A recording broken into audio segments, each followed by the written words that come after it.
Hi, this is Storyteller Jennifer Johnson, and I have a story to share with you today that is similar, sort of, to the book that your whole school is reading this month, Diary of a Pug, Pause for a Cause. It's about a community coming together to help somebody. Now, in our story, there's an old woman, and she needs some help, and some people in her community share with her. They give her donations, not pet toys like in the book, but they give her some interesting donations to help her with a problem. Now, I don't know, I know you guys are all reading this story, but I don't know if you've all seen the movie Home Alone, but I bet a bunch of you have. If you have ever seen the movie Home Alone, the character in there, Kevin, he's got a problem, and he has some robbers that he knows are going to be coming to his house. And so he sets up a bunch of booby traps for them. Well, this story is similar to that, except in the movie Home Alone, poor Kevin has to set up all of his booby traps all by himself, which is pretty impressive. But in our story, the little old woman, she gets some donations from some friends in her community to help her set up some booby traps to help save her from something that is coming to get her later that night. This is a story from China called The Terrible Nung Guama. Once upon a time, there lived a little old woman, and she lived in a little tiny hut way up high on a mountainside. And one day, she was just sitting in her doorway, and she was watching the path and the birds and the trees in the woods, when all of a sudden, she heard a sound. Something was coming up the mountain path, and it sounded like this. Flop, flop, flop, flop. And round the corner came a huge beast with an enormous head and long shaggy fur and long floppy feet that slapped the road every time he took a step. Flop, flop, flop. And when he saw the little old woman sitting in the doorway of her hut, he pointed a long shaggy finger at her and said, "Woman, I am the Terrible Nung Guama, and tonight I'm coming to eat you up." And then he turned around and flop, flop, flop, back into the woods he disappeared. And the poor old woman, she didn't know what to do, so she started in wailing for help. "Oh, help! The Terrible Nung Guama! The Terrible Nung Guama! The Terrible Nung Guama is coming to eat me up!" Well, as she was crying, along the road came someone she knew. It was a peddler who came through often, selling things from one village to the next. And the little peddler rushed up to the old woman and said, oh, Granny, don't cry, don't cry. Tell me, did I hear you right? Did you say the Terrible Nung Guama is coming to eat you up?" "Yes," she said, "what am I going to do?" And the peddler said, "Oh, I think I can help you. Here, take this box of needles, sharpest needles they have, and I want you to put them all around your doorway. Press them into the wood with the points sticking out, so when the Terrible Nung Guama comes, oh, he's so big, when he comes to crash down through your door, he will prick his fingers on those needles, and then maybe he will go away." "Oh, thank you, said the old woman. So she took the box of needles and she carefully worked them into the wood all the way around her doorway till it was pricklier than a cactus. And then she thought, "Oh, goody, goody, when that Terrible Nung Guama comes, he will prick himself on all those needles, and then maybe he will go away. Maybe. But maybe not. Oh," she cried, "the Terrible Nung Guama, the Terrible Nung Guama, the Terrible Nung Guama is coming to eat me up." And as she was crying, down the road came someone else who might be able to help her. It was the farmer from the base of the mountain. And he came up to her. He was wheeling a wheelbarrow full of manure. You know what manure is? That's cow poop. Farmers love it because they spread it on their fields and it helps their crops grow really good. It's a natural fertilizer. It doesn't smell very good, but he was excited to get that cow manure on his fields, and he wheeled the cart right up to the old woman and said, "Old woman, did I hear you right? Did you say the terrible Nung Guama's coming to get you? Oh, he is a bone crusher. Oh, that's terrible news, but maybe I can help. Here," he said, you take some of my load of manure. I'll give you a whole basket full. Now you take this manure and you spread it all around your doorway. I see you got your needles there as like a booby trap for him. Well, when he pricks his fingers on those needles, he'll also get cow manure all over his hands and stuff. Oh, that'll be awful. That'll be just awful. Then maybe he'll go away. Yeah, said the old woman. Oh, that sounds good. That sounds good. Smelly and messy, but very good. Thank you, she said. So she took the cow manure and spread it all around her doorway, all around those needles, and she washed her hands really, really, really good. And then she said, oh, good. Now, when the terrible Nung Guama comes, he will prick his fingers on the needles, and he will get cow manure all over his hands, and then maybe he will go away. Maybe. But maybe not. Oh, she cried. The terrible Nung Guama, the terrible Nung Guama's coming to eat me up. And as she was crying, along came somebody who might be able to help her. It was the fisherman. And he had a whole bucket full of poison eels.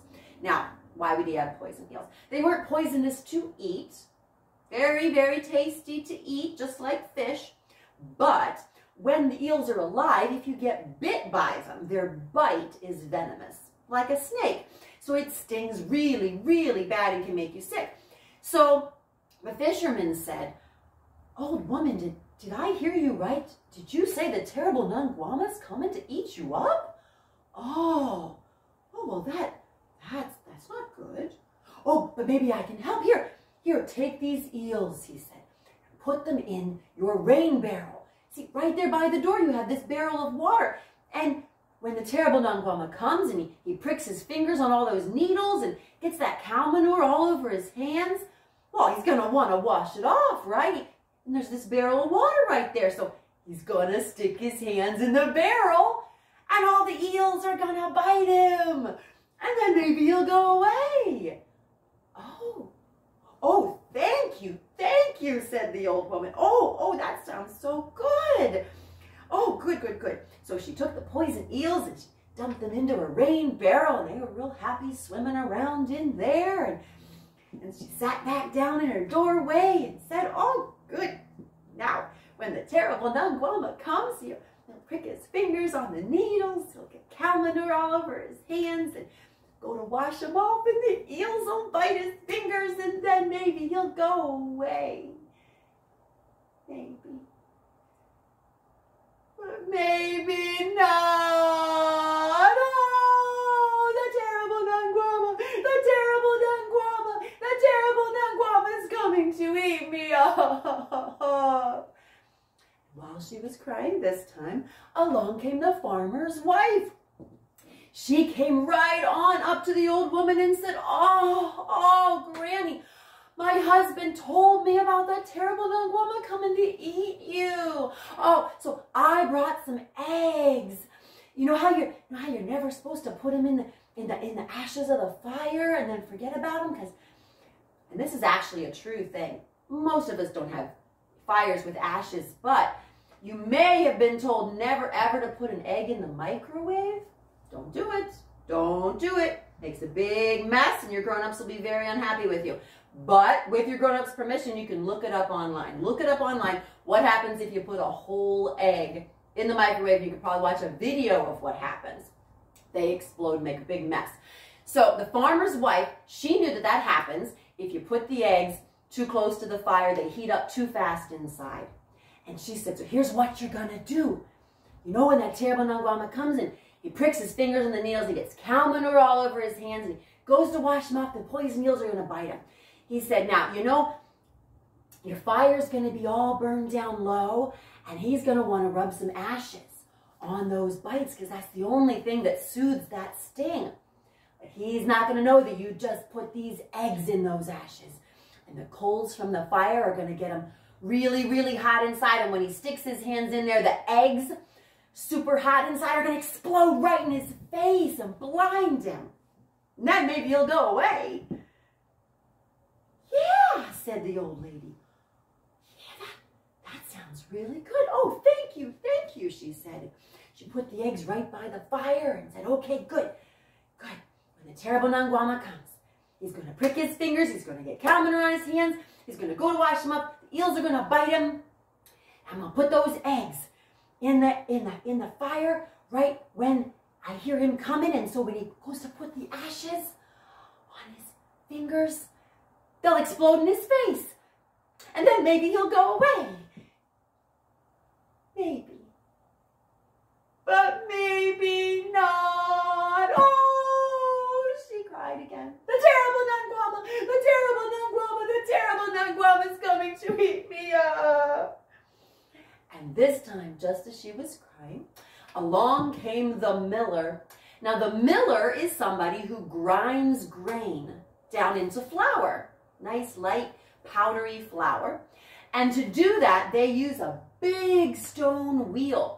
It looks like a wheel, but it's made out of stone. And it's really heavy. And it rolls in a circle, rolling over the grains to grind them down into flour. Well, he had just had a new millstone made at the quarry. It chiseled it out of stone. It's this big, heavy millstone. And he rolled it up to the old woman. He said, old woman, did I hear you right? Did you say that Terrible Nung Guama's coming to eat you up? Oh, he's a bone crusher. Oh, bad luck for you. He said, oh, but I may be able to help you. How about I leave this new millstone with you? We'll put it right by your fire.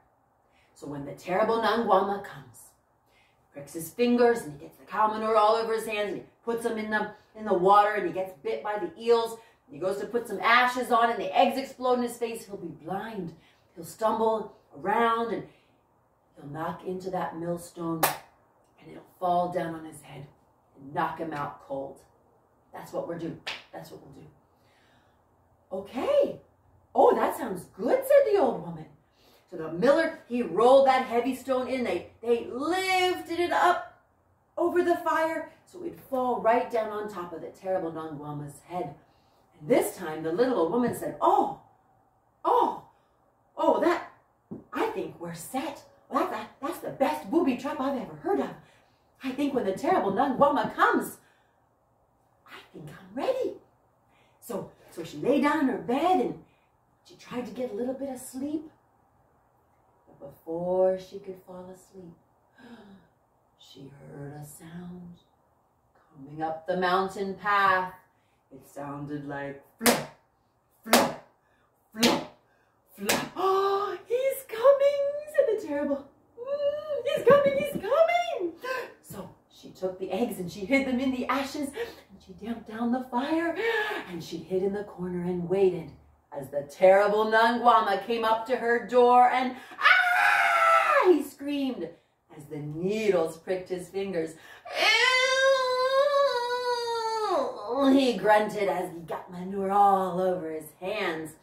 He dumped them in the barrel to wash them off in the water with a splish, splash, splash, as the eels bit his fingers. Then he blundered inside and stuck his hands right in the ashes and boom! The eggs all exploded in his face and blinded his eyes. He blundered around knocking into things until poof! The millstone landed right on his head and knocked him out cold. And the little old woman got to her feet and she pushed and pushed and rolled the Terrible Nung Guama right back out of her house and gave him a big shove and pushed him all the way down the mountainside where he disappeared into the darkness with a flop, flop, flop, flop, flop, flop, flop, flop, flop, flop, flop. And he was never heard from again. But he's still out there, So, if you guys ever hear a flop, flop, flop coming up your path, I hope you have some very helpful neighbors, because that's what you might need to get rid of the terrible Nung Guama. Thanks for listening.